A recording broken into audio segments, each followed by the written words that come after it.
الثالثة ሶስተኛው أن من أطاع الرسول መልእክተኛውን የታዘዘ ووحد الله አላህን በብቸኝነት ያመለከ لا يجوز له ለሱ አይፈቀድለትም ሙዋላቱ መወዳጀት من حاد الله አላህን ጠላት ካደረገ ሰው ጋር ورسوله እንዲሁም መልእክተኛውን ولو كان أقرب قريب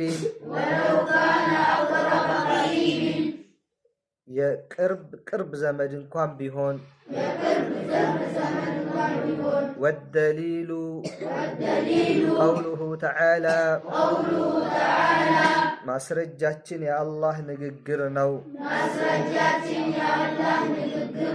لا تجد قوما يؤمنون بالله واليوم الآخر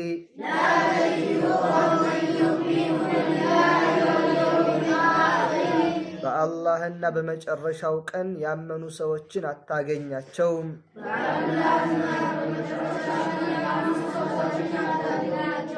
يوادون ሲወዳጁ من حاد الله ورسوله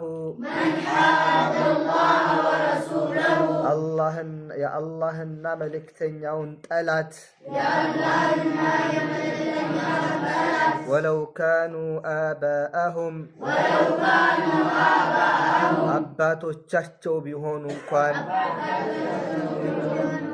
አባቶቻቸው ቢሆኑ እንኳን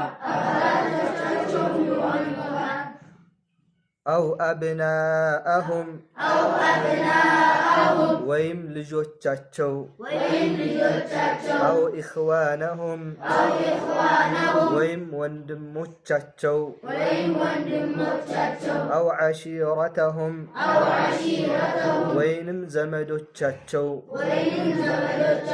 أولئك كتب في قلوبهم الإيمان እነኚህ ሰዎች كتب في قلوبهم الإيمان አላህ በልቦቻቸው ላይ እምነትን ጽፎላቸዋል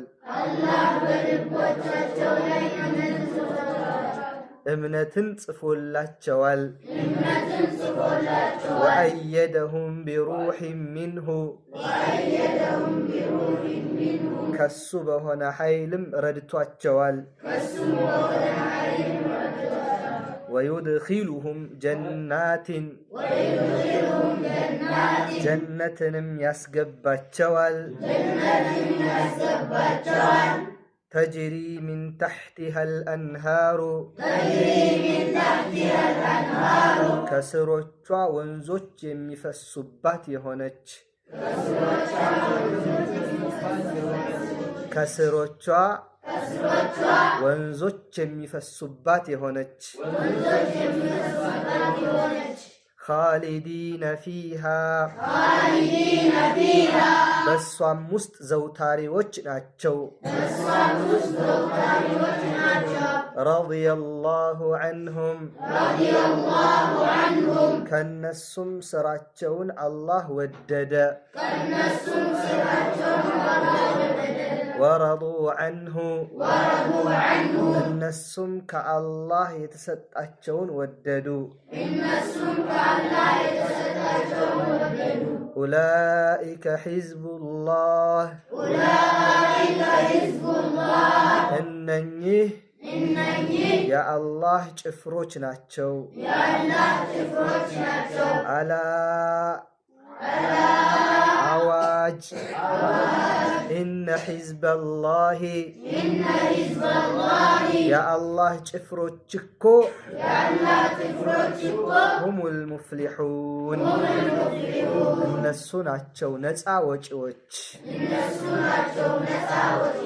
ما شاء الله الله ከነሱ ያድርገን አሜን